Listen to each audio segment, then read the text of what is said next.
Viewers and subscribers, this is BVI Channel 1 and we are live on Matters Rising. I'm Soludo Peters, bringing you what is up in Anambra State today. It was a total tension, as though hell was let loose in Anambra State as oil marketers held the governor of the state to ransom. Actually happened. That is the story we're going to bring to you from the street as we reported it. I want you to take a look at it, and when we come back, I'll be bringing you the village economist to analyze on this. Don't go away. We are still on Matters Arising.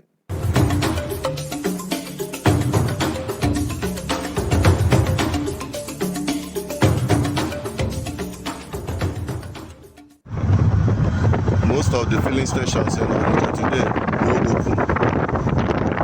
The people are really finding it. In a commercial city around this area at this time, plenty motor they waka pass through this side.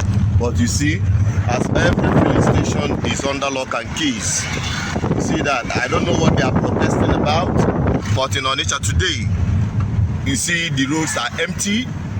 Vehicular movement have really been stalled to a large extent, and in the keke because they are buying black market 1,000 for 1 liter. That is what we are seeing in Onitsha today. I will now bring you to the knowledge of Anambra State government.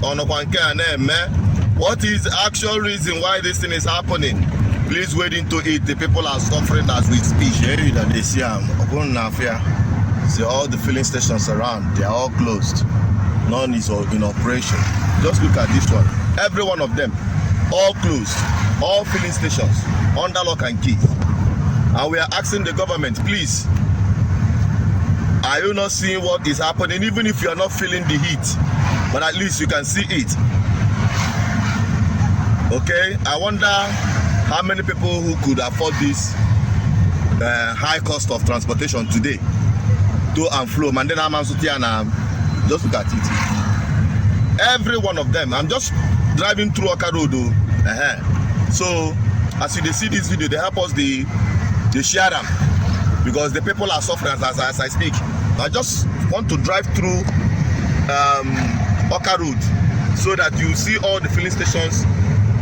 They are all under lock and keys. You see it, every one of them, with none exception. Now you can imagine what the people are going through, how much they are spending for transportation. Yeah, look at it. Every filling station, in Onitsha particularly, I don't know of other places, they are under lock and keys. Look at it. Every one of them. What is their anger? What are they protesting? So as you can see, all the filling stations are under lock and keys. That is what I'm trying to bring to the notice of the government. Okay? So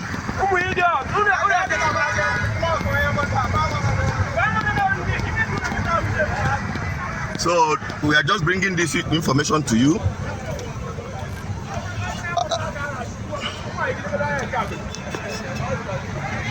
Now look at what is happening here. Yeah, fuel car now. Fuel car. Our black market park is here. Therefore, every filling station is locked. You can see it. Every one of them. Park is jam ever.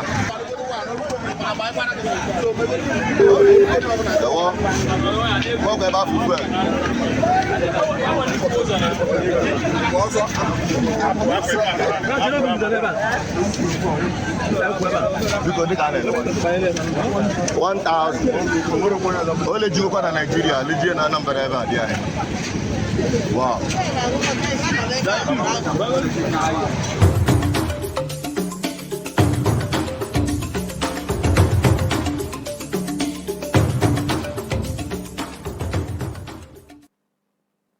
You're welcome back. We are still on Matters Arising, and seated with me in the studio is village economist. See, to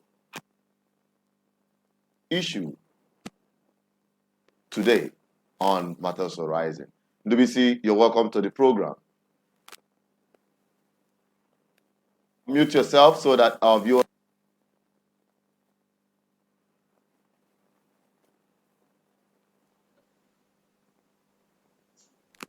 Yeah, hello, good evening. Yeah, thank you, Chinedu. Thank you for having me. All right. Let us quickly highlight on what transpired today in Anambra State when the oil marketers or petroleum marketers shut down their operations, sending serious panic down the spine of Anambralians, stalling businesses, making life a living hell. As we witnessed the the one they call black market took over the streets and were selling at some point 1,500, 1,300, and 1,000 naira per liter, as the case might be. What is your take on it as a village economist? What can you make of what transpired today? What economic impact has it had on Anambralians? Oh, Chinedu, thank you for the question. Yeah, yeah. The major objective of the government is to take care of the welfare of the people. That is to maximize people's welfare. At any point in time, government thinks about the welfare of the people, how to create people's happiness and protect their interest, protect them from being exploited from capitalist tendencies, you know. But it's unfortunate, Chinedu, that in this part of the world, government has, from my own personal experience, government have joined hand with a capitalist system to keep the ordinary people down.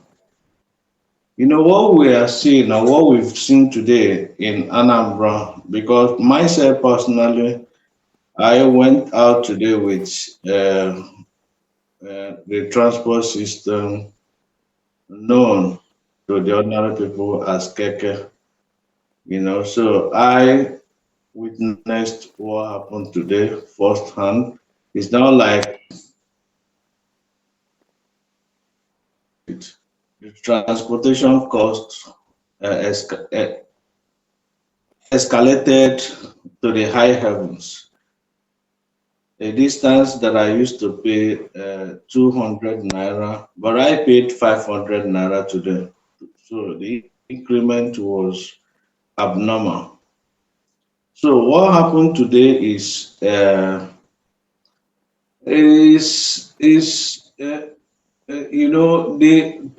petrol these unionists, they are only concerned with the interest of their members. Theirs is not to protect the interest of the public, like my humble self. So I should not blame anybody. I don't know whatsoever issue they have today. They had to shut down their operation all throughout Anambra State. But somebody told me that they had or they held meeting with the governor, Professor Charles Soludo, to resolve some issues.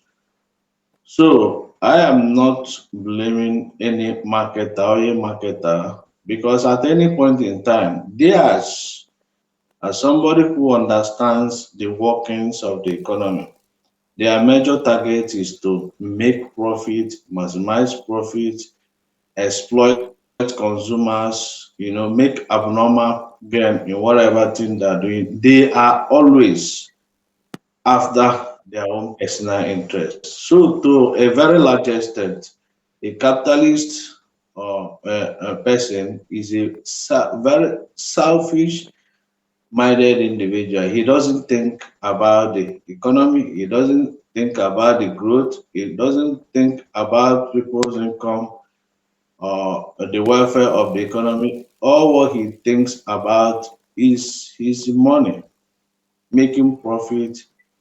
So, what happened today, like my own expectation, what I always expect is for government to be proactive in terms of being uh, being putting mechanism in place to intervene for any dislocations in the economy at any point in time.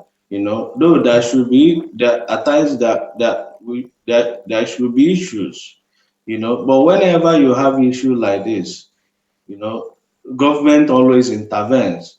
But in this part of the world, it seems that government doesn't really care. It doesn't concern them. And when they even respond, their response is, I beg, I don't care.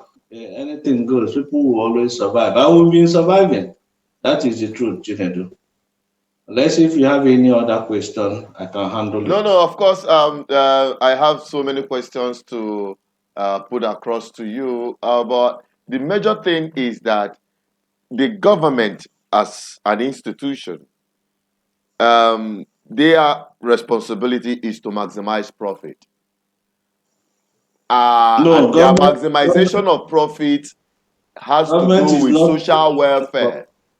I know where I'm coming from. Their maximization of profit is social welfare. That's improving Correct. on the lives of the people. That is their maximized profit. When you know that the Correct. government is gaining. The oil marketers, theirs is to maximize profit, but it must be Correct. their personal income. They don't care, just highlighted. Now, today, we are in a state where a group of marketers decided to hold everybody to ransom. And the government, of course, is helpless because you cannot tell somebody not to close. You cannot forcefully tell somebody to operate when they say they don't want to operate. When they are protesting, it is their right. When they close down their business, it is their business, not your own. Now, in situations like this, what can the ordinary man do? What should be done by the government to alleviate the suffering of the people? Like we've seen today, from every indication, the government was approached by these marketers because they were protesting at the demolition that will be happening or is happening already at Ekulobia. Of which, to me personally, that project is a very wonderful project. Open up that area, that zone, to become a very viable economic zone in Anambra. Talking about Ekulobia and its surrounding. Nevertheless, these marketers are now posing to be a very powerful force. Of course, they are, because we have a weak government. In your own assessment, Ndubisi, what do you think good government could have done? Because they couldn't have done anything. Because I believe if they had an alternative, flood it, open up their gates, and people will have access, and the impact of these what do you call it, organization, and the capacity using it to hold everybody to ransom will not be in your own assessment um, as an economist. What will you advise Salem Bafo to do? Is it for him to start opening up state-owned filling stations to cushion this effect, or cave into their demands as against public interest that he's pursuing, that is building on the flyover? Or is there something that he could have done as a governor before embarking on such projects that he knows there could be a kind of resistance that he saw today? Let us have your opinion. Yes, Chinedu, thank you for the question. When I said government failure, that government don't or they don't actually care. I am not specifically referring to this present administration being headed by Mr. Governor Professor Chukwuma Soludo. I'm referring to the previous government we have in the land. We have humongous issues. We have government failures in all facets of our life. You know, government over the years, for the past decades, have failed the people. They have failed to live up to people's expectation. You know, all over the system, you see government failures everywhere, everywhere. You know, when Soludo was coming on board, I actually campaigned for him, convinced as many people as possible, because me being local economist, he being professor of economics, he understands what government should use public policies to do to create happiness. Creation of happiness is the sole responsibility of government, because if you provide security, of course people will be happy. You know, if you create jobs or create an enabling environment that will encourage investors to come in create jobs here and there, you know, increase people purchasing power, increase consumption, increase savings, increase investment, you know, all these things, an economist can easily do it. It doesn't, is in fact, it's not a rocket science.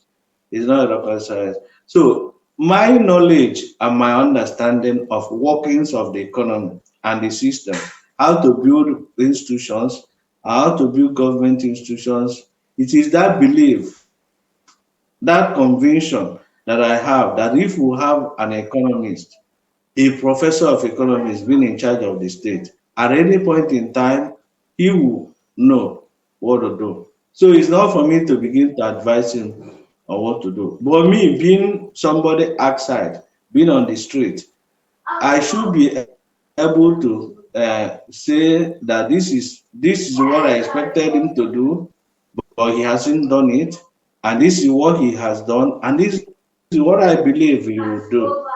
So in this situation, it happened today. I don't expect him to perform miracle. I don't expect him to do anything instantly today that will cushion the effects, this union economic sabotage, because it's economic sabotage.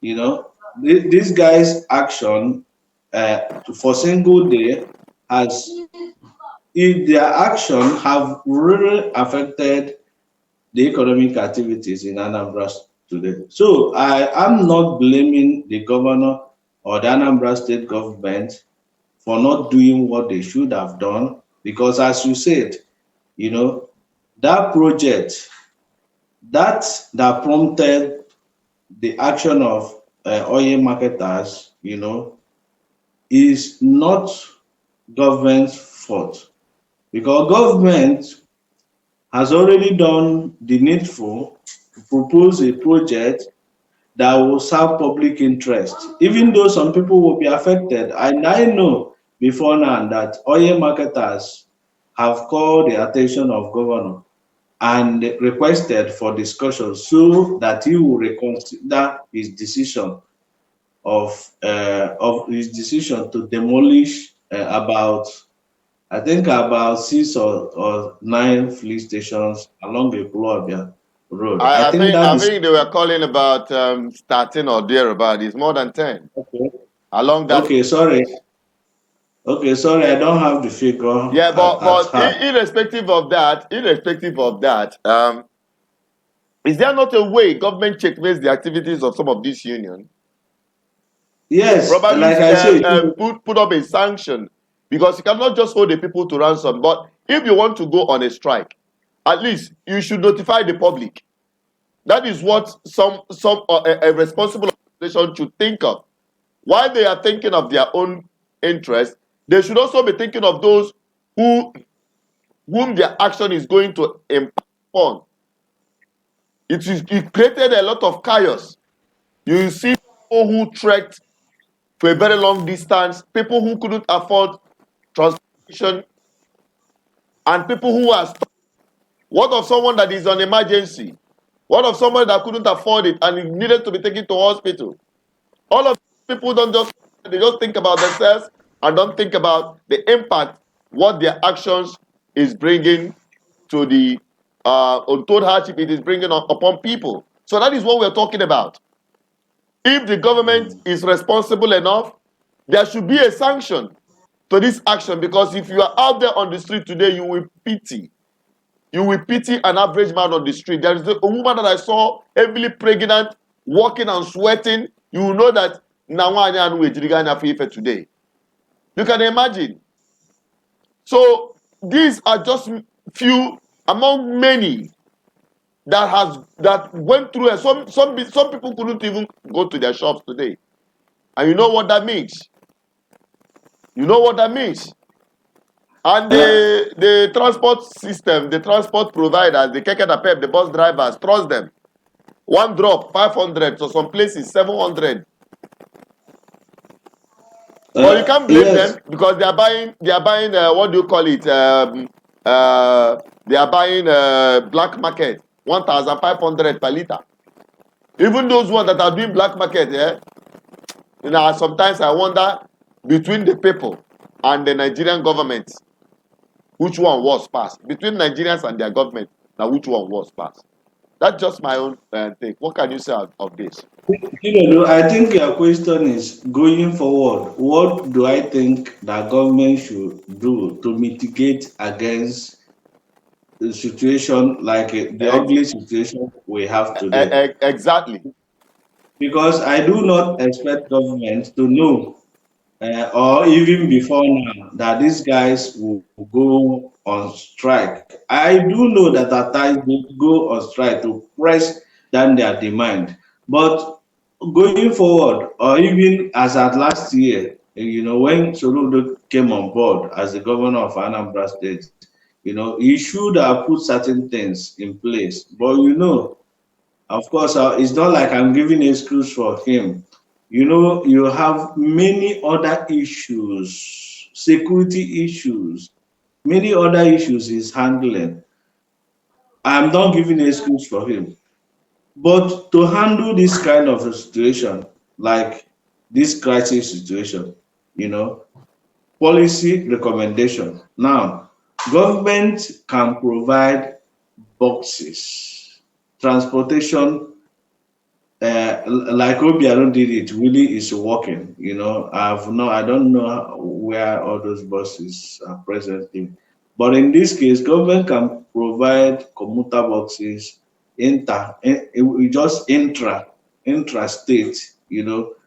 Just in a situation like this, they will push it to the street to begin to intervene and push down the prices, because as soon as something like this happened, commercial drivers will increase the price to the high heaven. So what government but NDBC, wait, excuse me, must they wait until this kind of a thing happen before they can provide some of those services, like having government a controlled transport system? That is not what I said before now. Okay. What government could have done before now, a long time, 6 months, 7 months ago, is to have, because government intervenes in anything, and they cannot intervene by forcing the union that you must be on the road, that you must charge certain amount of money. No, government intervene through their own action, and in this case, what is their action? Providing the same service to the people to take care of the emergency situation. Outside that, there's another thing. Like I could remember, federal government of Nigeria built fleet stations. You know about it, NNPC mega fleet station. That nothing stops government, Ministry of Petroleum and this, from going into partnership with some fleet station, government can sponsor, and encourage them to be on board. Like today, we have a mega fleet station. What's the name of that fleet station? Along the express towards Unizik, that major fleet station, towards immigration. Okay, the one Stanel. Stanel. Yeah, government can go into partnership with that major fleet station, that the union cannot suppress. and empower them. In a situation like this, they can use military or police and ensure that these guys keeps on selling their products. Because what the union does as a oil marketing union, what they do is to attack any filling station that opens. But anyone under the cover and protection of the government will not be attacked. So a government that thinks of the welfare of the people will always come up with proactive measure to bring down the negative impact this kind of economic sabotage we have on the people.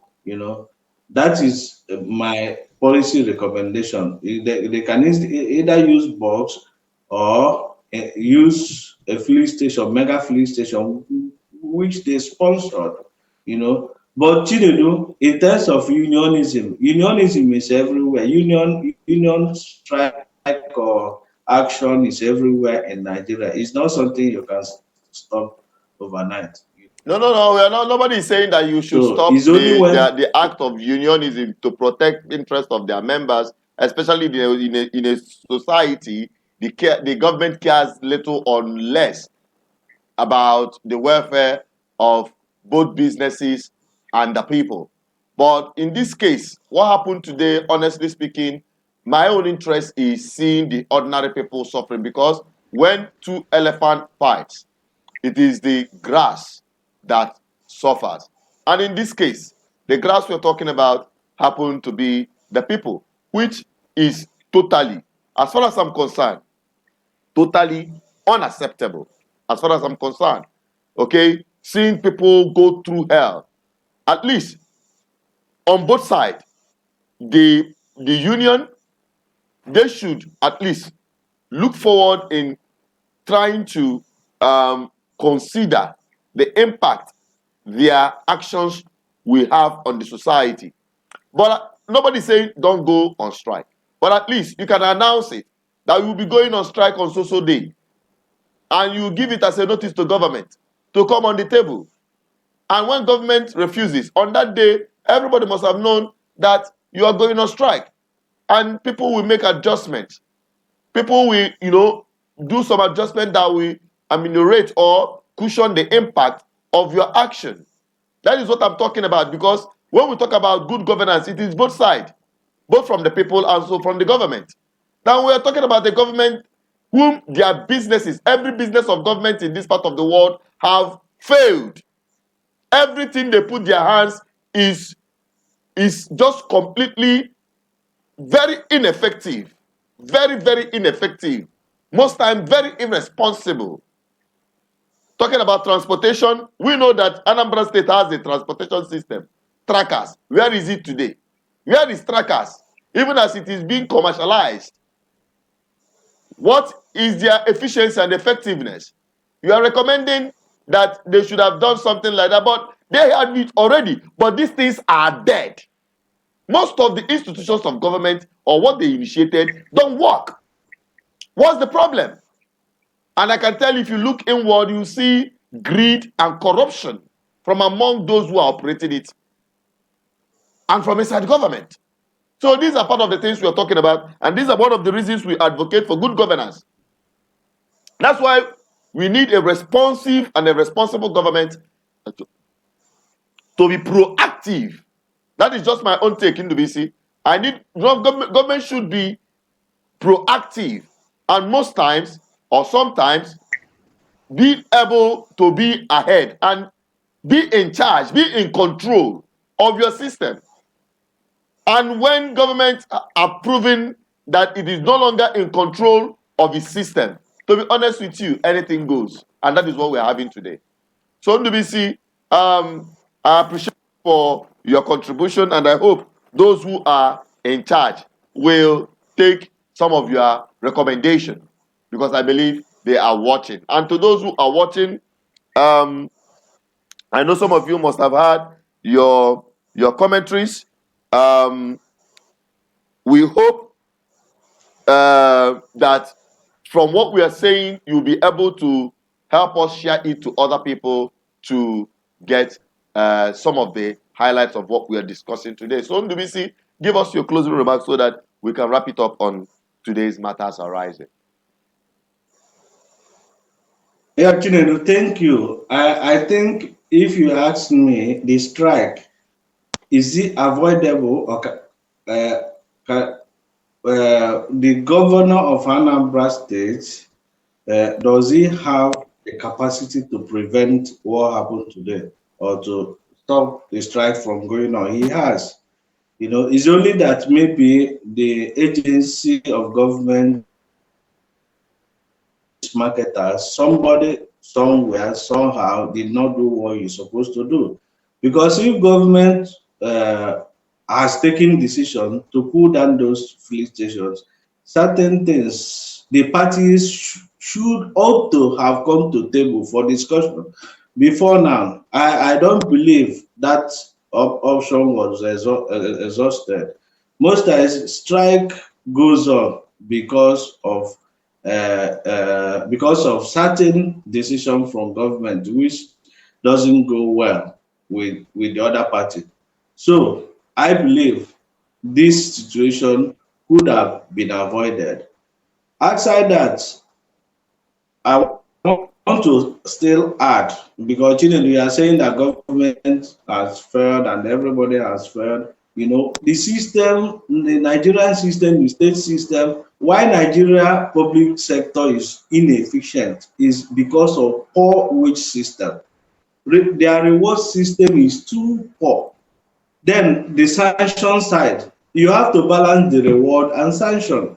Nobody is being sanctioned for doing wrong, and nobody is rewarded for doing the right thing. So the whole box and stops at the table of who is the governor or who is the president. As soon as you have a responsible and determined, passionate leader in charge, he should be able to identify right people and put them in the right places, and things will work out. And above all, you should be able to make your civil service or public service to be productive, and you should be able to give them targets. If you don't meet your target, you'll be fired.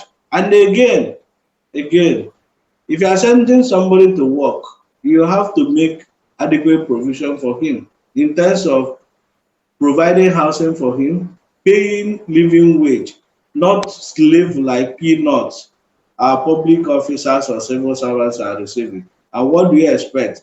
So I will not blame anybody for not doing anything once the system will continue to pay people peanuts. So in conclusion, what I'm saying is that people should be hopeful. At least myself, I suffered today.